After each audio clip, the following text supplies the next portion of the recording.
Hi friends, welcome to my tutorial. This is Lakshmi Deepak. Have a good time. Today's my topic is, that means now everyone is facing a problem on declaration of classes, right? How to declare each and everything. So let us see our topic today, declare classes. When we need When you write a code in Java, you are writing a classes or interfaces. Within those classes, as you know, are variables and methods. How you declare your classes? Like methods and variables dynamically affect your choice behavior. For example, a public method can be accessed from the code running anywhere in your application, right? Where if you declare something as a public, we can access that public method anywhere in the code overall in your project. Like, for example, mark the method private though, and it vanished from everyone's radar. Like if you make it as a private, it can be accessible in limitation parts. It can't be accessible everywhere in the project, right? Except the class, that means where private members can be acceptable. If you declare the memory is a public, you can access that memory anywhere in the class with no exception. If you declare your memory is a private, it can be accessible only within the class or which was declared. That means it is a multi-inheritance. Like if you declare something as a private member in a class A, which is a base class, where B is a derived class, where we can call the main method private member into a derived class, but not outside of the class. That means a private member can be accessible within the class or outside. That means within a derived classes, not outside of the derived classes and outside of the classes. For this objective, we will study the way in which you can declare and modify a class. You will find that we cover modifiers in an extreme level of details, and though we know we are already familiar within them. Currently, excuse me guys.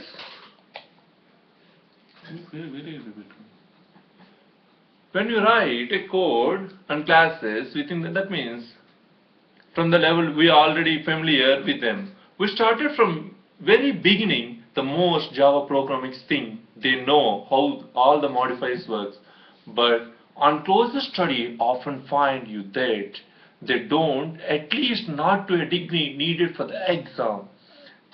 That means subtle distinction and are everywhere. So you need to absolutely certain you are completely solid on everything in the section objective before taking the process or before taking to the interview. Okay, we know the source file declaration route. What is the source file? Before we dig into the declaration, let's go a quick review on rules associated with the declaring classes. That means before going with the declaration, we will see some rules, some techniques on the declaring classes, important statements and package statements in a source file. There can be only one public class per source code. Remember guys, in source file declaration rules, there can be only one public class per source code file. Comments can appear, that means comments can appear at the beginning or end of any line in the source code file. They are independent of any of the positioning rules discussed here. That means comments can be appear anywhere in the source code, but it is just independent of any positioning rules of discussed. If there is a public class in a file, the name of the file must match the name of the public class. Consider. What we remember of the first point, there can be only one public class per source code file. So we have one public class. If there is a public class file, we have to match that public class file to the public class of a program. For example, a class is declared as a public, like public class dog. Okay, here the class name is dog, which is the data type is public.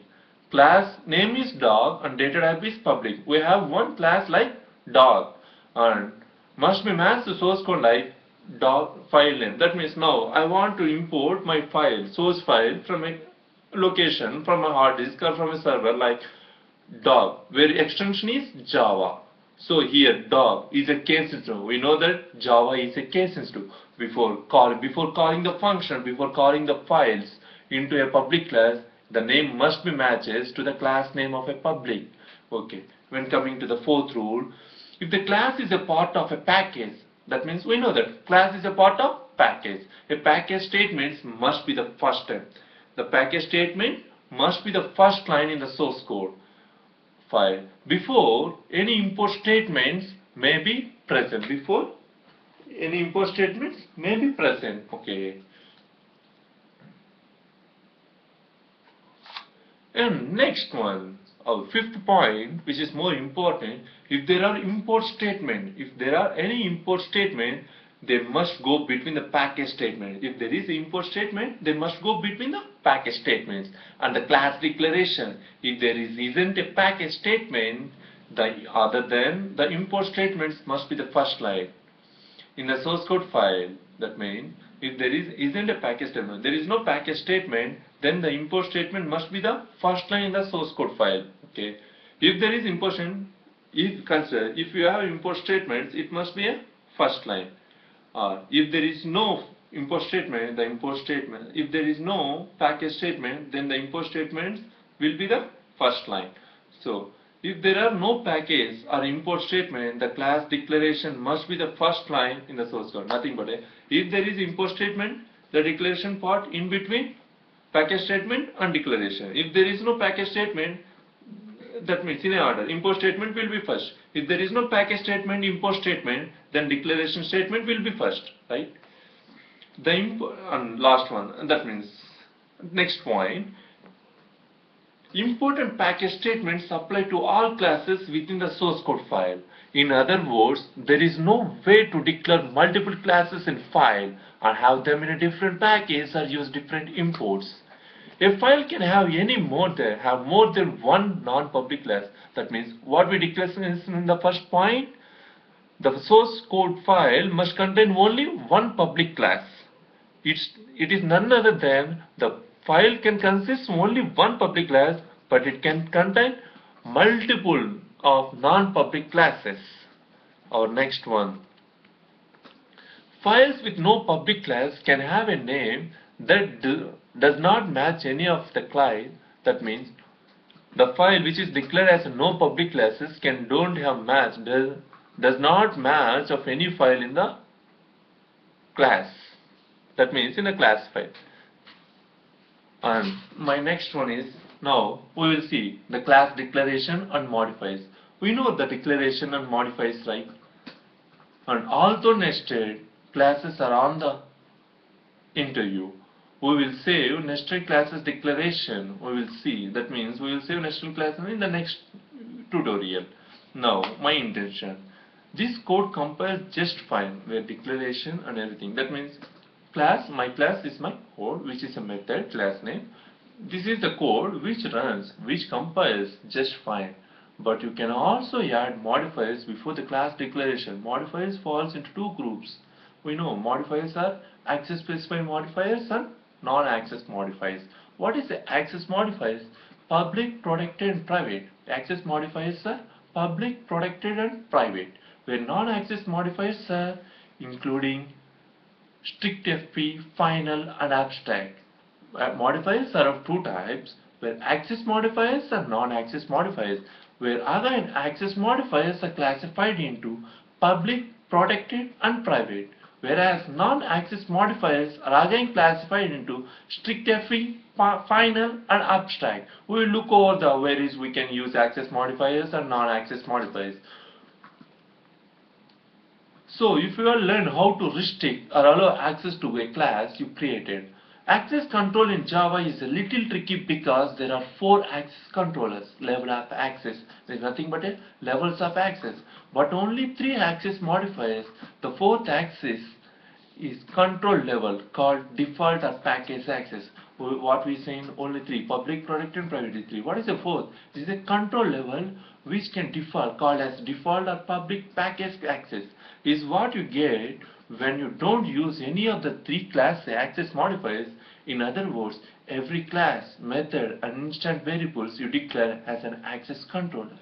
Whether you explicitly type one or not, a method and variable declaration is a class can be declared with only one public or a default access. The other two access control levels don't make any sense of a class, as you will see. That means we will look over that which is best considered to other modifiers.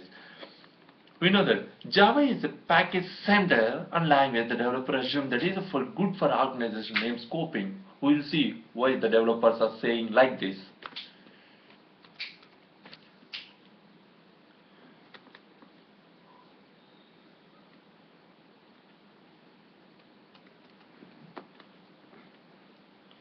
Organization that they were right, and you should imagine the nightmare. Three different programmers in the same company but working on different parts of a project were a class named utilities. If those three utilities can have not been declared in any of the exploit package and there are any in the class path, you don't have any way to tell the compiler or JVM. What is the mean by JVM? You know, guys know that Java Virtual Machine. Which of the three you are trying to reference recommends the developers use reference domain names append to the division and or project names. For example, if your domain name is something deepak.com and you are working on the client code for the 12 points on steps programs, then you have to go with a something like com dot the name of ildeepak dot steps dot client, that you easily change the name of your class, where you can see how to access a class, nothing but a class access. What does it mean to access a class? When you say code from one class, class A, has to access on class B, is nothing but the class A is a base, the class A is a base. That means A is a base class, where B is a derived class. The code which contains in the A class can be accessed by a B class. It means A can do not know one of the three things. Create an instance of class B. That means if you create, what is an instance? The creating of a memory, nothing but an object of a B class. Instance means object of a B class. Extend class B, in other words, become subclasses of B. Access certain methods or variables within the class B depending on the access control of those methods and variables. In effect, access means a visibility. If class A can't see a class B, the access level of methods and variables within the class B won't matter. Class A won't have any way to access those methods and variables. Okay, we have another class like default class. A class with default class have no modifier preceding it in a declaration. Its access controller you get into don't type any modifier in the class declaration. Think default class is a package level access, because a class with a default, that means we declare there are four access modifiers, and fourth one is default, where it is a package level access, because the class with a class A and class B are in different packages. A class A has a default access and class B won't be able to create any instance of class A or even declare a variable or written type of class A. In fact, the class B has a pretend the class A doesn't even exist, or in the compiler will compile look over the following source file, where now look at the second file. That means as you see the superclass, that means B-ways in a different package from subclass, where consider subclass is a T, where the important statements of top T file is trying to figure cross to import previous class. The previous file is compiled fine, but if you try to compile from T class file to a something like can't access a class previous. That means why so? It is declared as a private, which cannot be accessed rather than the class. Hey, thank you for watching this tutorial, and I will get back you remaining access modifiers like public, private and non-access modifiers in the next section. Thank you for watching my tutorial. Have a good time and contact me at Lakshmi, that means www.facebook.com/ildeepak. Thank you. Have a good time. Bye bye.